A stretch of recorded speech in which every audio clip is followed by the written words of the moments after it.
Hey, everybody, and welcome back to this week's episode of the Women in Youth Ministry podcast. My name is Heather Kennison, and this week's guest is Lisette Fraser. Lisette, she gave me a bio, but I'm stealing it from her website because it makes her sound like a superhero, and every woman needs to be pumped up. So here's her bio. Lisette is a leader, pastor, communicator, and coach. She leads, advocates, and inspires others to move towards God's absolute best for them. Lisette believes in the local church, knowing it's God's plan A for bringing hope and healing to a broken and lost world. Lisette has dedicated her career to investing in leaders, young and old, who will impact the next generation and change the world. Born in the Netherlands, Lisette immigrated to Canada as a young girl. Lisette credits her family's work ethic, grit, authenticity, and love of celebrating for how she lives, loves, and leads. She is characterized by her warmth, genuineness, and strategic mind. And then it goes on to talk about how you're a boss lady. You've been in youth ministry, church ministry for over 20 years, and you're doing a bunch of cool things today. So welcome. Thank you so much. I don't know what to do with that introduction. I'll take it, and I appreciate it. Yeah. So share with us something about you that is not in your bio, something that is not related to ministry. Not related to ministry. So many random things that come to mind. I don't know why, but this feels like such a youth ministry question, right? Like, what's something we don't know? Let's just discuss that I grew up in Alberta, which is sometimes referenced as northern Texas because of a lot of ranches and a lot of oil. Many questions. It's totally fine in Canada, but I worked as a wrangler for a lot of summers. What? That feels so far from the life I currently live, but I did. That is so cool. So the Texas of Canada. Listen, me and horses, it was a whole thing. Now I'd probably look useless on a horse, but there was a time I used to teach kids how to horseback ride and train horses. There you go. That's awesome. Do you watch Yellowstone? I don't. Okay, I'm kind of like picturing, although Yes. Yellowstone is based in Montana, I'm kind of like picturing like what's Yellowstone look like in Canada? So fair. Have you seen Heartland? No. Okay, because that was literally recorded like 30 minutes from where I grew up. Oh. So that's like really, if somebody wants to imagine my life, I thought I was going to marry a rancher. It was a whole thing. I feel okay about my choices. I feel really okay about my life choices.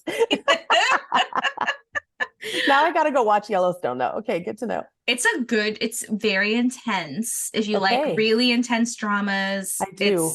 And in the beginning, it's very like rough. I mean, it's HBO, so they're just trying to show a lot of boobies in the beginning to get you to Noted. watch. Yep.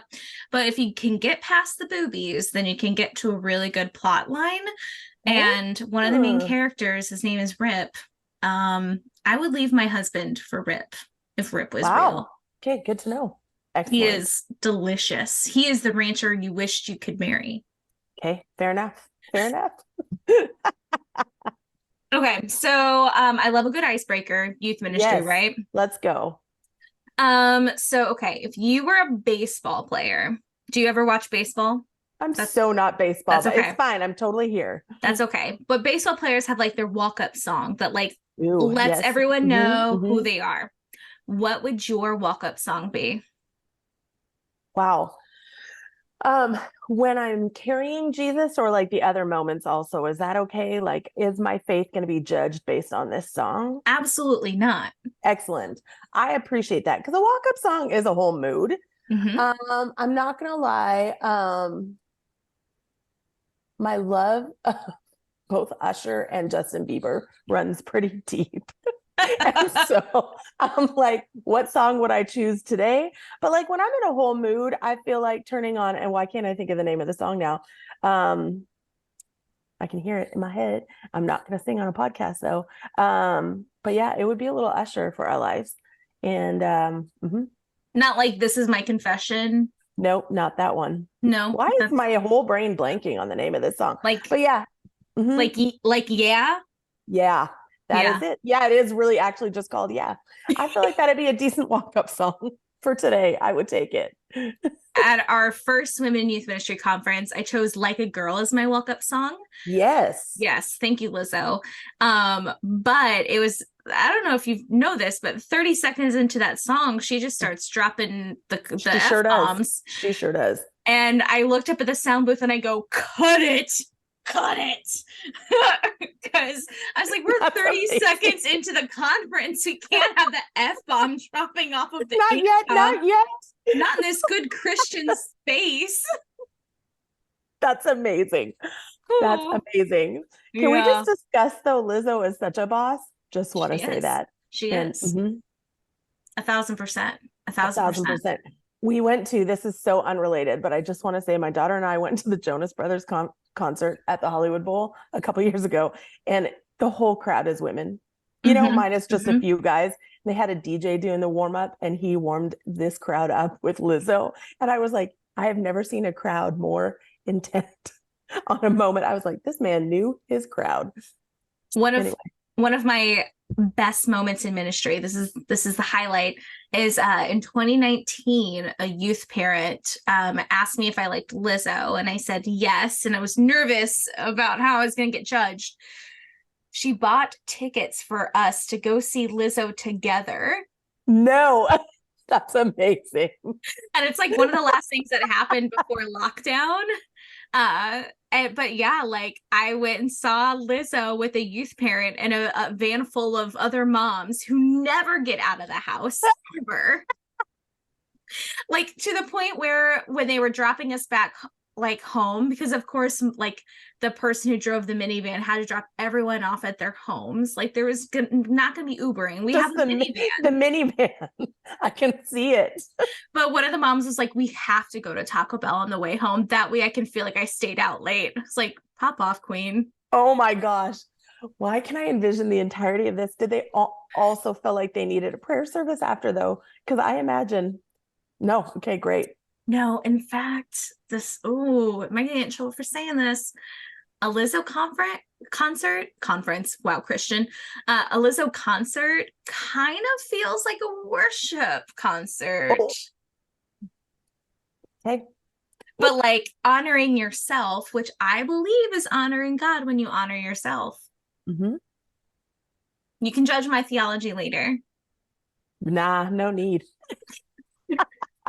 So here's what's funny is we're going to be talking about people who honor themselves a little too much today. Listen, speaking of which, here we go. So you have a hot take that I think is worth exploring, and that is that mega churches should die. Yeah. And I agree with this most days.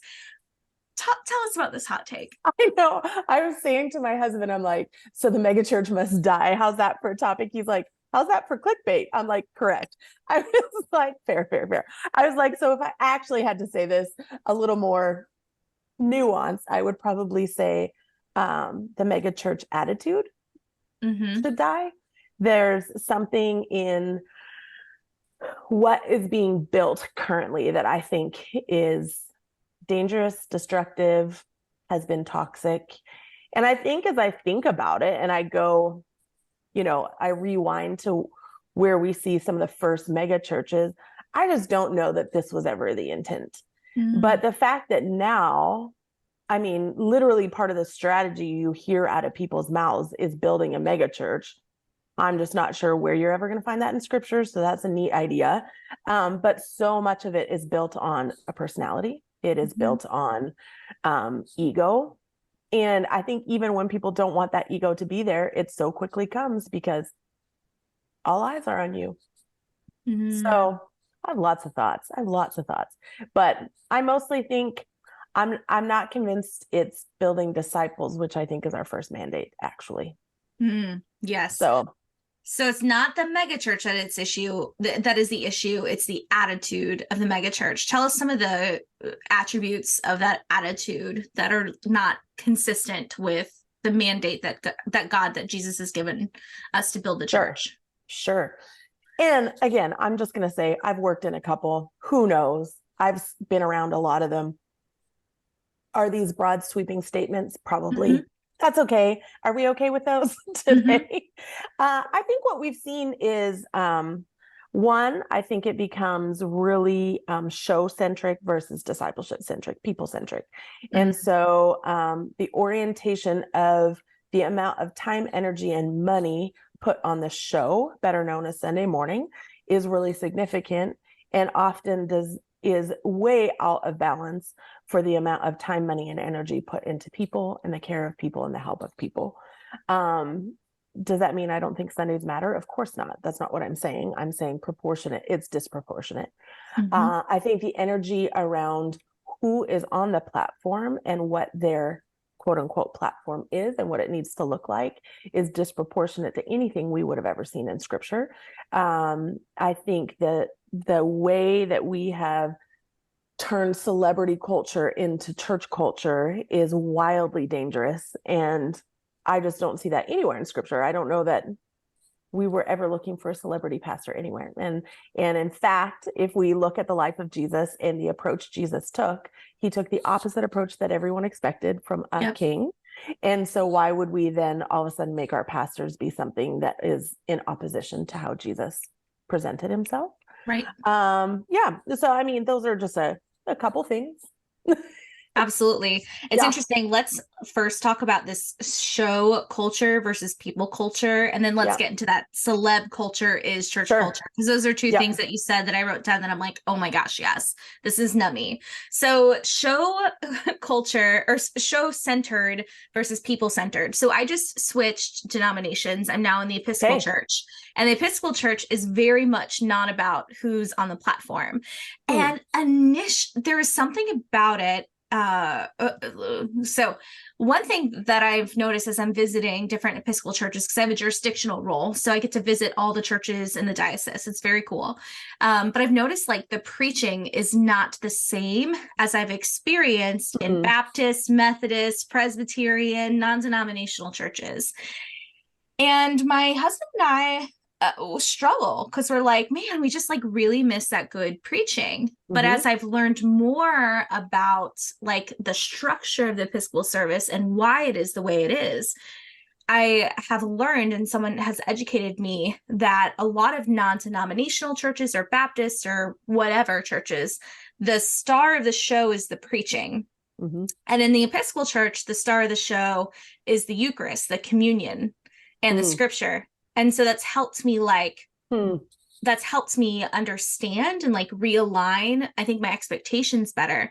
But it's really got me thinking, like, what is the star of these church services, right? So it's show centered. Talk a little bit more about that. So that's my experience, was kind of that show centered is flourishing preaching. Yeah. I mean, I think sure it shows up in incredible preaching, which I appreciate also. But to what extent? And to what demise?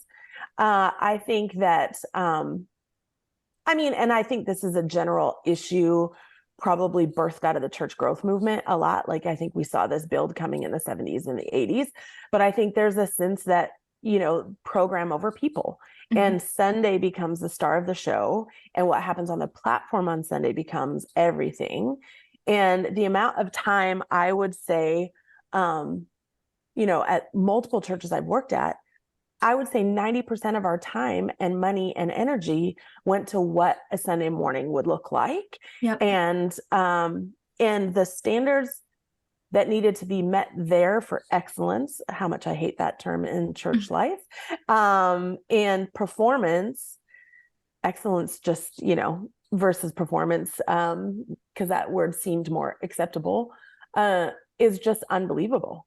And I think, though, would say from mouths, like, we, you know, Monday to Saturday is more important than Sunday. When we go out and do these things, we only can do them because of what happens on Sunday. But I would say disproportionate amount of energy, without a shadow of a doubt.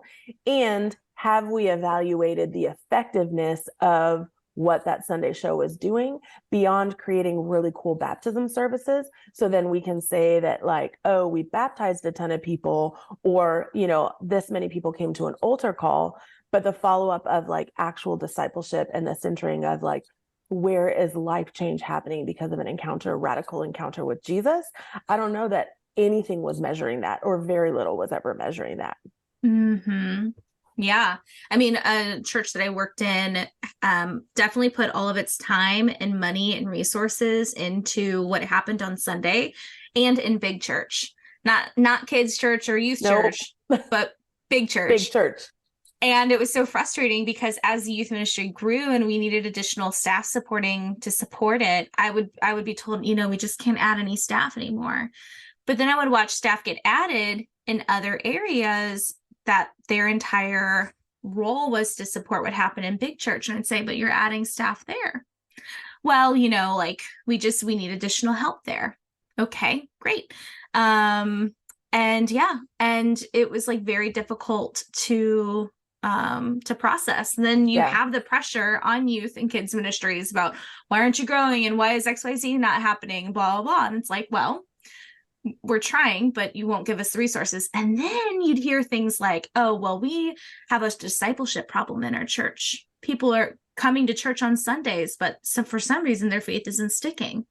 It's like, I wonder what would happen if you invested time, money, staff, resources into discipleship, adult, kids, youth. Maybe it wouldn't be an issue, but those are not your priorities. And you're never going to put the money and resources there. It's an issue, but you won't do it. And that's like a big, big problem. What you're willing to pay a musician for 2 hours versus what you're willing to pay a whole lot of other things, a real problem. 1,000,000%. And I would say for sure, we would say, show me your wallet and show me your priorities. And I would say, show me your Instagram, show me your priorities. Ooh. And where's all your photos? What's the show? The show gets all the priority. Yes. Ooh, quoting that. So let's talk about that second thing that you said, this celebrity culture versus church culture. This is where a lot of churches, especially mega churches, fall apart, is the way that it prioritizes the voice of the people on the platform. And a lot of big churches, the person on the platform is someone considered a celebrity, whether it's a celebrity in their church, a celebrity in their denomination, or a celebrity in Christianity or the world. So celebrity can mean a lot of different things. Yep. What is the issue with treating your senior pastor or people in leadership like celebrities? So many issues. It's dangerous for them and it's dangerous for you at the end of the day. I think it puts, so a number of things I think come to mind. The first is there should only be one celebrity that gets the amount of attention in the church that we are giving senior pastors, and that would be Jesus. If we want to talk about what sits at the center and should sit at the center of our communities of faith, it should be Jesus. It should be that. When we start putting that on a person, it becomes really dangerous because people inevitably fail. We see that all through scripture, so we shouldn't be shocked when we see it in the world. But when we put everything on that person, when that person fails, the damage it does to people is wildly devastating. And we're seeing that over and over and over again. I think when you put somebody into a celebrity type status, to all those categories that you named, wherever that is, it also makes them not accountable any longer. And it puts a cloud around them that somehow makes them impenetrable for whatever they're allowed to do. And so it gives them an excuse, and it takes away the ability to be accountable. And so I think all of that, it just removes a layer of understanding of humanity, and where Jesus sits in the middle of that. So I think it's just really dangerous for everybody concerned. Yeah. Yeah. So, these celebrities often develop me complexes, some of them over time, some of them are just more narcissists, it seems. How can you spot a narcissistic church leader? And what should you do if you're in a church with that narcissistic celebrity leader? Great question. I'm so curious what you're seeing as well. Now, there's a lot of research done on narcissists and church leadership, and it's worth a read. It's worth reading some of, the research that's been done here, because I think there's an attraction that comes with ministry because people rely on you and your voice can become really weighty. And I think that's really dangerous if that's not in check. So I think things we're spotting. How much attention does this person need on them? How much attention do they need in the spaces they walk into? how do people around them communicate to them? Do you notice people having to really temper their language, people having to really honor them excessively, not being super truthful, flattering them a lot? I think that can be really dangerous. I think when you notice that the people they surround themselves with are people that agree with them versus people that speak truthfully, when you hear them speak poorly about people that have been critical or asked hard questions, I think when they use language that is manipulative and makes other people really uncomfortable, from spiritual language that will do that to just personal language that will do that. And I think what's hard is narcissists are, or people with narcissistic tendencies, let's put it that way, have an uncanny ability to make people feel like they're really important and they're really welcomed and to really draw them in. They tend to be incredible with people. And so you don't always see it right away. Yes. And so, yeah. I mean, what have you seen? I know you've experienced this. Yeah. And I just want to quickly name 2 resources for anyone who's interested in learning more about narcissism in the church. A church called Tove is really great. And then I have not personally read it, but it's on my list. It's called When Narcissism Comes to Church is another resource. Did you have any other resources you want to add? No, those are great. And I think if you just research narcissism in the church, there's a lot of papers that have been written on it. But yes, listen, a church called Tove. Yeah. Reading that book was like reading a script of what happened to me in my last church when I chose to speak up, minus the sexual harassment, sexual abuse. So I worked under a narcissistic leader who, all of the things you said, it was very much about them. They wrote the books on things and therefore you can't question it. They definitely labeled themselves as someone who was like progressive in the field, but when you brought up things on how anything could be improved, it's like, no, I already know all I need to know. I've arrived.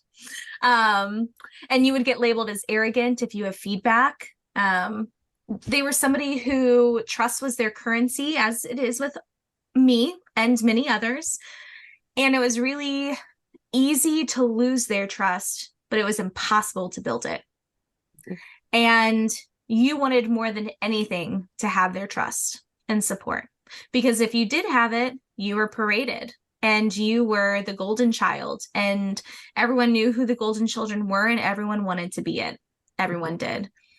The people close to them were sycophants, which that term is talked about in a church called Tove.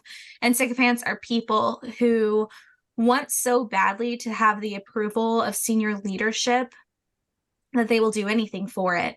And they do anything to make themselves look better so that that leader respects them and is drawn to them. And so there were a lot of like dirty deeds that were done by the people close to this narcissistic leader, so that people would be drawn to them. And that leader would not even know half the stuff that these people would do, to the staff. Because they were just trying to elevate, themselves. One of the things that sticks out a lot in my head is the big reason that I left was because I called attention to this, me and many others. And when it was found out that I called attention to what was going on, the script completely flipped on, well, actually, Heather, it's you who's a problem. And it was said in a meeting by this leader, the congregation is going to believe me. They're not going to believe you. And if you continue this, I will turn them against you. And when I talked about what happened, all of the details, I shared all of the details with a close friend of mine who was on like a leadership committee. I remember she said to me, what you're saying doesn't seem that bad. There were cases of racist, homophobic, transphobic, sexist, all the ableist, all the things that had happened. And my friend was saying, it doesn't seem that bad. Why? Because of the tunnel vision that people had to this person, Yep. So that's a little bit about what I experienced. So it very much falls in line with what you said. And again, a church called Tove, it was like reading word for word what happened when I tried to speak up, Yep. when I tried to raise attention to what went on. Yep. Yep. I agree. I mean, I remember reading A Church Called Tove while I was in it. And the gaslighting was so heavy. The manipulation was so heavy. I thought it was me, right? Like I thought I was just failing on every front, that I had lost my ability to lead, to read people, to anything. And somebody was like, I think you need to read this book, because they realized like I was just like lost.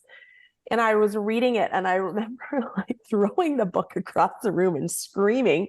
And I was like, we're on number 9. Like I could see it. Like it was like everything started to make sense. And I was like, what on earth are we doing? And I was watching the amount of damage that was happening to people. And for me, it was about my own integrity and realizing that I would need to be implicit to things if I stayed any longer, because that was the only way to survive, was to be, to be a part of it, to be complicit. And so I was like, I got to get out. And the train of destruction that happens after that is wild. And I remember listening to Danielle Strickland's podcast. She did, her whole last season was on clergy sexual abuse. But even I would say what I witnessed was sexual in nature, not sexual in action, if that makes sense. Which is very problematic. Probably was to other people, was not to me that way. But I think about just listening to that podcast and listening to the walkthrough of how the story gets told and where the leaders' like power lies, because there's such an, all of this has a power dynamic at play. And that's so much what you experienced, right? Is like, you can't actually stand up against that. You did, you can, but there's a side of it where you can't, because just like this leader in the church said, well, I'm not sure that's so bad. It's like, oh, try living beside it every day. It is that bad, and it's destructive, and it's detrimental, and it's dangerous, and it's so not kingdom, but they have the power. They have this upper hand. And I certainly saw that in the scenario that I was in last, was they had the way to tell the story and I didn't. Their following was way bigger than mine. Their access to even people I'd worked for was faster than my ability to get to them, because I didn't know we had a story we were telling. But they had a story they were telling. And I just go, man, oh man, it's tough. And when you're in the middle of it, you just feel so insane. You feel so crazy. And I know, like, the people around me saw what was happening and they would repeat it. But when it came down to having my back and supporting me as I stepped forward, the only ones who did that left also. And the ones who remained were like, wow, this is so crazy. And they would trauma dump all of the bad things that were happening in the culture, but they want to stand up with me in it. And since leaving, have not spoken to me. And so A Church Called Tove talks about that, about like, when you speak up against church abuse that happens, you end up isolated and you end up thinking, well, maybe I really was the problem. Maybe I really was the issue. And this is where therapy comes in, because when I told my therapist everything that happened, she was like, oh no, I'm so glad you're out of that. And the validation that I heard meant everything to me. Everything. Because I literally felt, and I'm not mincing words when I say crazy, I like, I was at the brink of my mental health. Yeah. 100%. You and me both. And had it not been, listen, for a therapist, same. And my therapist, who I'd been journeying with for years. So for me to come out with this stuff, she was like, what? It was like, very like, you need to be out and get out. And then to be able to try to do the same for those that were leaving. Right. Yes. I mean, I felt like very much I became the pastor of the wounded. And it became this like rotating door of just the next person coming out and the next person coming out who didn't know who to call, because there was no way to talk about it. And how do you even describe the type of, and crazy is a good word for it, because it does, you feel actually unwell and like you can't see straight in the midst of it. Yeah, it is, it's a wild thing to experience. So kind of switching gears here, you know, we talk about how ministry seems to like attract kind of a narcissistic persona. And maybe it's that a person develops those tendencies over time. How would you say, like, how would you know if you're developing narcissistic tendencies? Like how would you know? That's such a good question. I was actually talking about this with my husband yesterday, because I was like, we all have ego problems.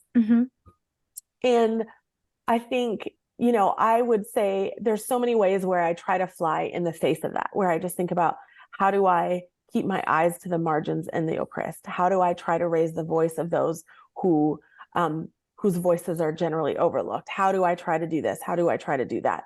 Right? How do I try to not center on leaders that are very prominent, of whom I know a number that I really appreciate them, but it's so easy for that to become, you know, important. And yet, I'm not going to lie, I like it when I'm in the right green room. You know what I mean? Yeah. I like it when I'm invited to speak at things. And I'm like, man, that plays to my ego without a shadow of a doubt. So how do I, and I had to wrestle with that even the last church situation that I came out of. I had to ask the question, like, where was my ego at play for even saying yes to that position? Did I have my own, you know, and man, I feel like we really prayed about it. And man, did we try to put ourselves through a discernment process, and man, did we blah, blah, blah, blah, blah. But what if there was a sliver of that was also me going like, oh, this is pretty big and pretty cool. What if, right? And so I guess I wonder, yeah, how do we ask those questions, and how do we keep people around us that can ask us those questions, that can say like, man, you sound a little like you're a little too sure of yourself on this one, or you are playing way too big a role in this. Like, I hear your name and your I and my, and your, I did this like a little too often right now. I don't think you're doing that much. Like, who's around you that's keeping you humble and can call that stuff, right? Because yeah, there's a danger. I think there's a danger of not realizing the weight of our role 100%. I think there's a danger in thinking that the weight is about us and it's not about a calling. Yeah. I don't know. It's a hard balance too, I think, as women, because like on one hand, we deal with imposter syndrome and do I really deserve to be here? Which is why I was like, I'm reading your entire bio because it's boss lady stuff that needs to be told because you're awesome. So kind. And then on the other hand, it's like, yeah, like we want to like claim who we are, proclaim it like all day, and also make sure that we don't get to our head. And that line, I think, is, I don't know if men think about that as much as women do. My guess or my hot take is that we definitely think about it a lot more. Because yeah, we don't find ourselves in those positions as much. Yeah, we are not typically the ones abusing people. So yeah, I think our imposter syndrome keeps us in check. I think practically speaking, having committees of people who do the work with you, not advise you, but do the work with you is very important. And anytime you can give leadership away is important. And shutting up during meetings, even meetings that you're leading and allowing others to lead, those things are very important and will help you remember that it is about the team. It's not about me. And yeah, I think that's kind of practical way of making sure you don't end up a narcissist. Yes and amen. Yes. Let's avoid that.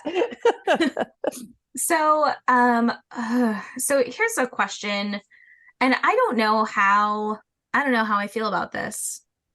So we'll see how you feel about this. How or should you call out toxic church culture? Man, if you want to talk about the thing I've wrestled with so much in the last year, I think there's a side of like case by case, and I have so many So many thoughts. Like, I wish I had like an easy answer to this, because I think there's a side of it, like, one, there's you, right? Man, staying in a toxic culture is not worth your soul. Mm-hmm. And I think especially, and maybe this is really maybe this is more women would feel this way. I think because there's a lot of like mothering and protection in us. The thought of abandoning the flock to said leader is very terrifying. I don't know if you experienced this, but I would say that was the most weighty part of this was, I've been called to pastor and shepherd. Yep. And if I walk out, I am leaving them with like a dangerous shepherd and leader. Yes. And that felt terrifying to me. And yet what it would turn me into was even more terrifying. Mm-hmm. And so I had to trust at the end of the day, there's a good shepherd that somewhere is in charge of all of this. And I had to release that to Jesus. So I think getting yourself out of toxic and getting the healing and the mental health help and all that is like critical. How and what you call out, I think that's case by case because of the power dynamics you're sitting with, right? I think there's something worth calling it out. How and where? That's so difficult. Like, Heather, you experienced that. You saw how hard and how brutal that can be. Mm-hmm. I experienced it. And I really tried to do it behind closed doors as much as humanly possible because of the nature of what I was dealing with. Right. And continue to do so, right? I continue to try to say in the spaces and places I can, there was more going on. Pay attention. Mm-hmm. If you want to ask me specific questions, I will speak, but you can't deny the train of people that have continued to speak and walk away wounded. There's something more. Pay attention, right? Like, at least I can say that. But then I also just go, but man, there still continues to be these voices out here that continue to shape and continue to shape. But does it matter? Like, gosh, there's a whole Mars Hill podcast. Yep. And let's be real, Mark Driscoll's built another mega church. Yep. So I don't know if the weight on you and I is to call that out. I think we say what we can say and we do what we can do. But at the end of the day, for the love, there's a huge one that came out in Canada, and this man's out here building a thing again too. And I'm like, mm-hmm. It doesn't matter how loud and how public the calling out was, hasn't stopped them. Yeah, they're always going. It doesn't matter. A whole docu-series have been made on these people, and they continue to use and abuse. It's interesting that you said your soul, because that literally was what I kept meditating on during. So Mark 8:36, which was a life verse that I selected when I was in high school, says, "What would you do if you gained the whole world but lost your soul? Is anything worth your soul?" And when I chose it in high school, it was like, okay, Heather, quit partying, quit focusing on boys. Like, it's not worth your soul. Like, that's how I interpreted it when I chose it. But last year, Heather, started looking at it a little differently. Yeah, like, what if you had your dream job, your dream position?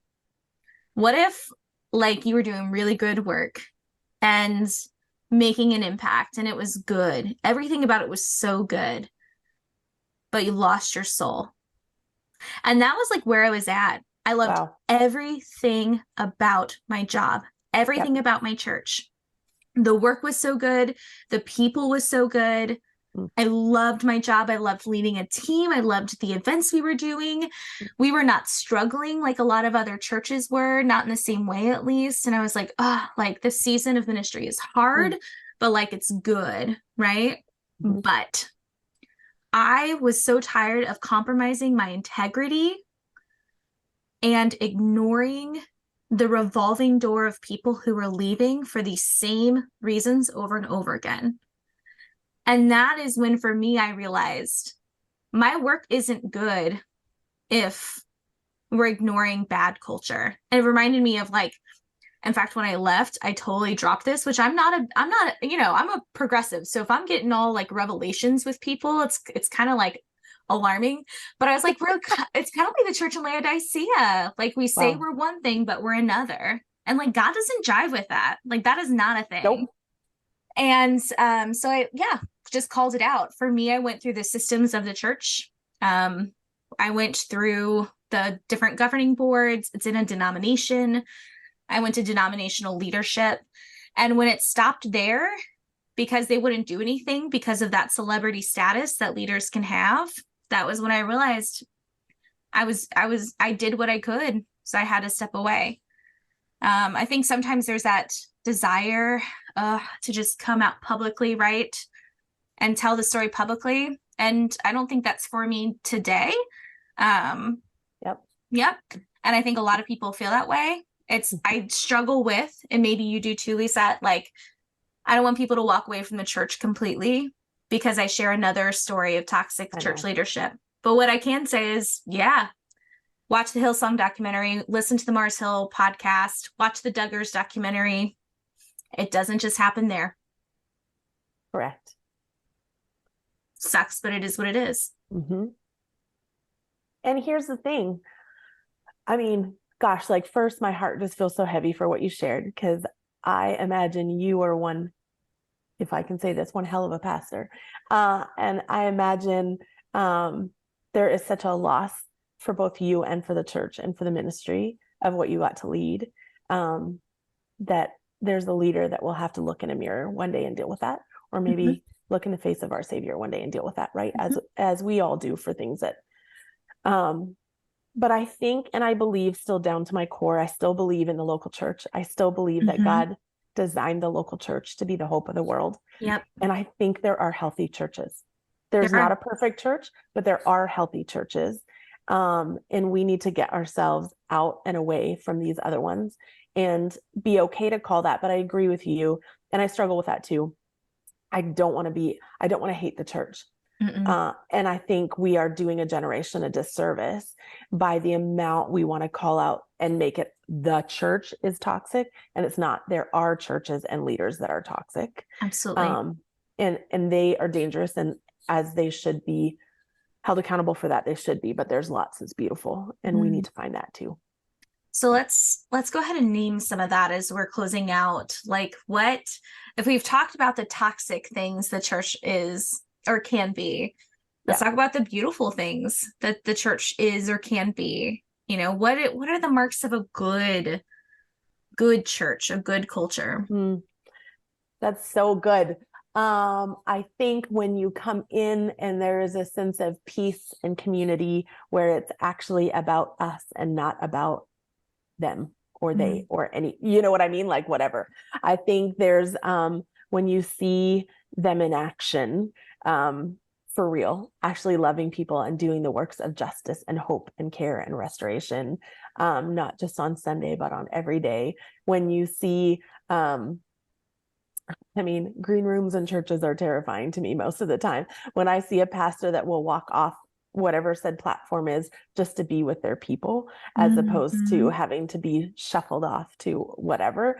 I think it's, what does the lobby feel like more than what does the platform feel like? What does communion feel like more than, you know, I mean, I think where's the center? Who's the hero of the story? I think you hear it in the stories that are told and what is celebrated and where energy comes to. And there's a lot of that happening that is really stunning. It's good. That's so good. And I think to add, like, there's like this genuine celebration of the people, like not just the other people on staff, but also like the good work people are doing in the congregation too. Yeah. It's so healing, like being in a new role and serving a lot of churches. There's 47 churches in the diocese that I get to go around and like see. And it's so healing to watch the way that people talk to each other and treat each other in a non-toxic environment. I know that toxicity is going to happen again. Like, I'm sure out of the 47, there's someone out there wilding. Like, it just is what it is. Unfortunately, it just is what it is. But like, I believe, in the redemptive work of God, and I can see it at work. And I know that the mega churches might be the loudest, which is part of the problem. But there's so much other good that happens. Yes. And we use those stories as a warning of the bad that can happen, but we stay focused on the good that is Yes. continuously happening. Yes. Yes. Mm. So we have a tradition of asking one last question, Sure. and that is, we're the Women in Youth Ministry podcast. We have all genders listening, but we are a podcast that lives for women. What is something that you want to say to women listening? It can be unrelated to your topic or just a word of encouragement. I just want to say we need you. I believe all the way down to my toes that we need all of us, but there is a moment right now where we need women to lead, because I think women bring something different. We see different, we hear different, we feel different. And we are better together. We're better when all of us actually get to do this together. And so stay the course, go watch the Barbie movie for a good speech that'll give you a little inspiration. But I think there's a heaviness and there's a tension and there's a challenge. I still think it's harder to be a woman in ministry. I don't know if that'll change at some point. I think it's harder, but we need you. And so keep doing the incredible work you're doing. Don't be a narcissist. And no, keep leading. We need you to lead. Absolutely. Absolutely. Yeah. Well, so thank you so much for being on. It was such a pleasure. I was telling Lisette earlier, like I followed you on the interwebs for a while, but this is the first time we've actually like met or chatted. So such a pleasure. Such a pleasure. Genuinely, such a gift. I'm thankful for what you do. I'm thankful for how you lead. I love watching you. And I'm glad we finally got to meet. Absolutely. On such a light topic. Super light. Well, thank you so much. Thanks everyone for listening. We're going to link to how you can find Lisette and her work in our show notes, and we will see everybody real soon.